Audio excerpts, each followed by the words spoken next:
last few months I lived in Australia. I lived in Byron Bay, which is 8 hours north of Sydney. It's famous for the Hemsworth family. It's where they're from, Chris and Liam Hemsworth, but it's also really powerful for spiritual growth.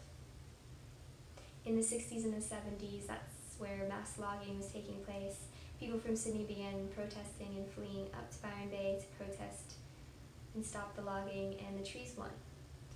So, very positive environment. The trees are very happy and grateful for all the people in Byron area, and that's why it's such a positive place to be. The trees are happy, you're happy. I went and stayed a few days in a temple dedicated to spiritual growth and creativity, where I could just practice yoga and meditate all day, which was really important for me coming from Sydney, where it was really fast-paced, materialistic, chaotic, to slowing down, practicing yoga, connecting to myself, connecting to the earth around me, and connecting to the beautiful people that were there with me. There were poets, there was musicians, artists of all kinds, and you can just really be who you want to be and be loved and connected. From there, I moved to an organic farming community where you're connecting to the earth, you're connecting to the people you're with, connecting to yourself. They don't just shake your hand, they give you a hug, they want to know who you are, they want to help you be happy and be healthy. And that's what I gained out of Byron, was how important the connection to the earth and the connection to the people around you are. Dancing barefoot, happy with the people that you love, that give you hugs every day.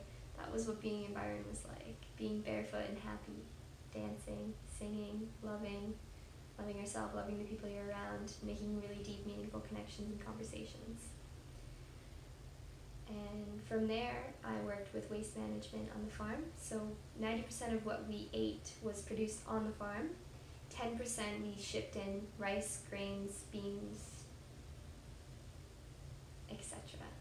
So for me, as a waste management position, I would take the food scraps, whatever fruits and vegetables, peels we didn't use, I would take those with whatever paper products we had, put them in a pile with wood chips, which is the carbon, and then plant matter, which is the nitrogen.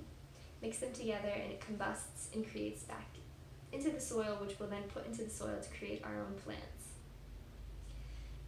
Through this process, I realized how important it is that we start educating and communicating on waste management.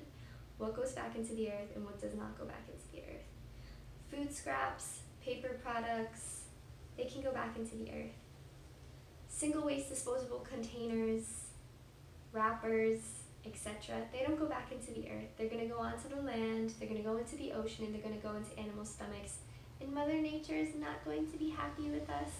We need to start waking up, and we need to start educating and communicating on what can be brought back into the earth and what can't be. We need to start eating more fruits and vegetables just from the earth.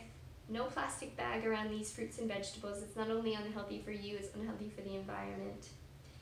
Buying more products that are natural, nuts and seeds and grains, fruits and vegetables over packaged processed foods, because it's not healthy for you and it's not healthy for the environment.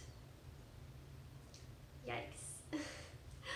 So that's what I gained in Byron Bay, a really true spiritual connection to myself, to the people around me, to the earth, and to my purpose, which I think my purpose is to help educate and communicate in how to connect people to the earth, to themselves, to the people around them.